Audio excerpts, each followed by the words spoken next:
It's like a visit to a doctor, You say, hey, I have a throat ache or fever. You take the medicine and go. That's the plain intention I came for. I didn't come for moksha, enlightenment, God knowledge, shanti, tranquility, nothing. And what did you get?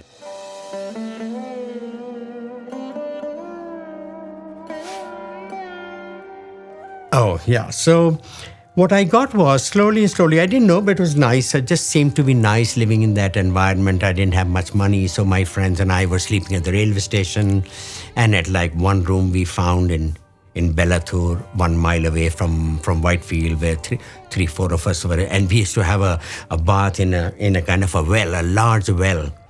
And so it was nice. We'd go for the Nagar Sankirtan in the morning, and then, of course, in the evening, there was the discourse by Swami and a fair amount of the darshans off and on. So that seemed all very nice, but he did not speak to me for about 18 to 20 days, I think. And but I had a dream sometime 8 days into my trip where I seemed to be walking behind Swami in a dark, like, corridor, and I said to him, sir, I had a few things to ask you. And so he seemed to say, yes, 3 times, and he glided away. So I told my friend about it, who had been cured by Swami, and he said, oh my God, that's a great dream. And I said, really? Because a dream is a dream for me. So I felt a little better, and with what he said, I felt more reassured.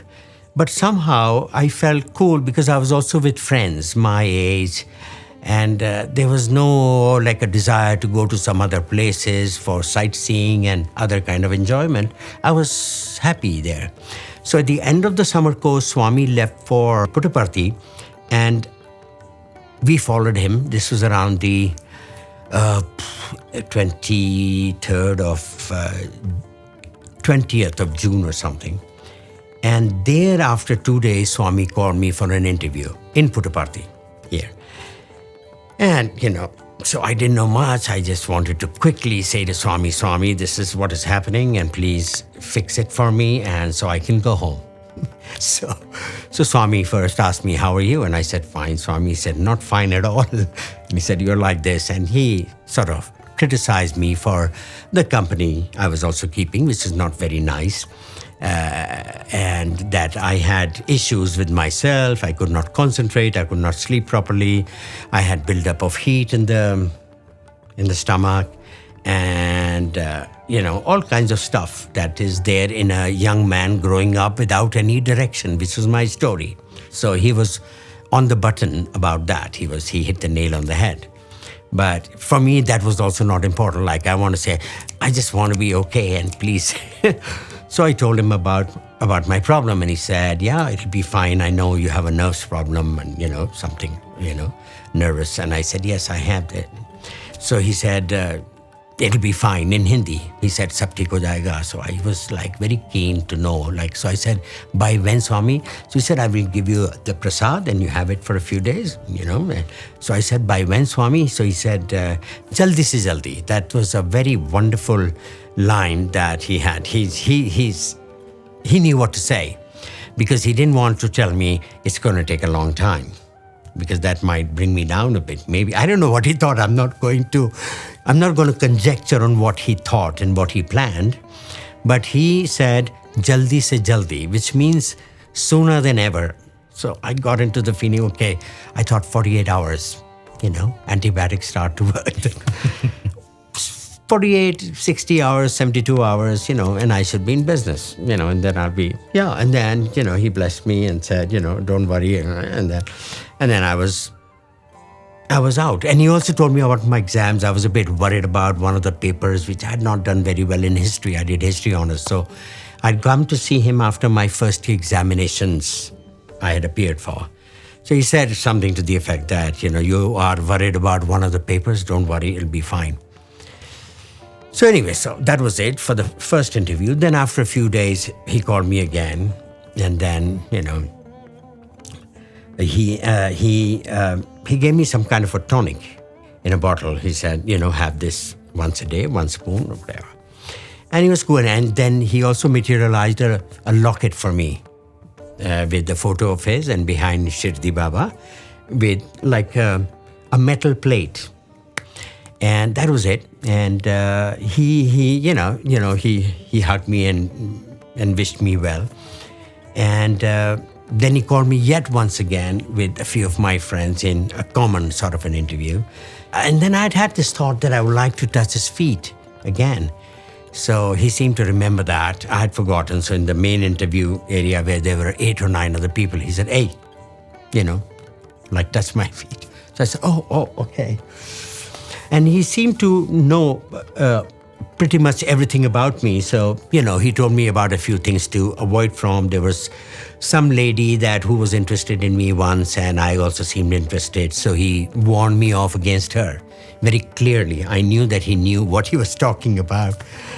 And so on the last day of, our stay, he happened to materialize a ring for me, a silver one with his name on it, Sai Ram.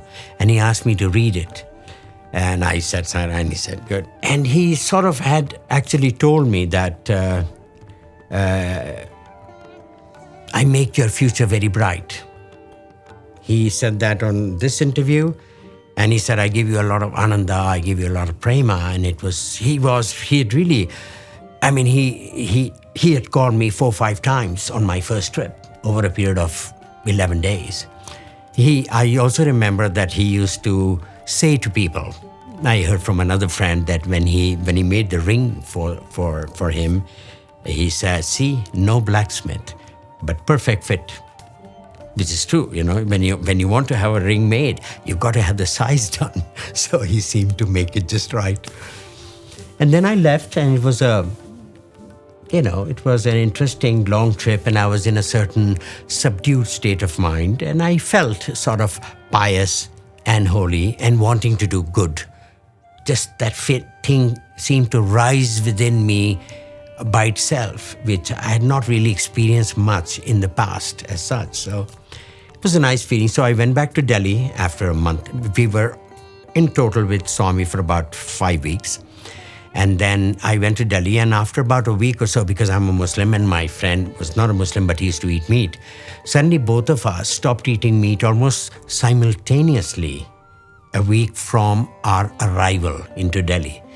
So this seems to be how it works with Swami. Swami seems to do that to you. And also with smokers. I used to be a smoker as well. So one day I was smoking somewhere in Whitefield, and something happened to me, and the taste became just very strange, and I gave it up. So we both of us gave up these 2 habits of eating meat, and at the same time, almost within a week of each other. So I felt pretty good. I felt very nice, and I began to attend the satsangs here in Delhi whenever they happened, and in golf links, and I didn't seem to really care, and I had no major dreams anyway, any goal or whatever. So I was just very happy to be there. So somehow I looked so at peace, and so a lot of people around me got very stimulated by my way of being, because earlier I used to indulge in whatever they were indulging in, and then I stopped. I didn't want to be. And when they heard I became a vegetarian, they got more impressed. They said, oh. And so one by one, all of them over a period of 6 months went to Swami to have some, jnana and enlightenment. And they all actually benefited greatly.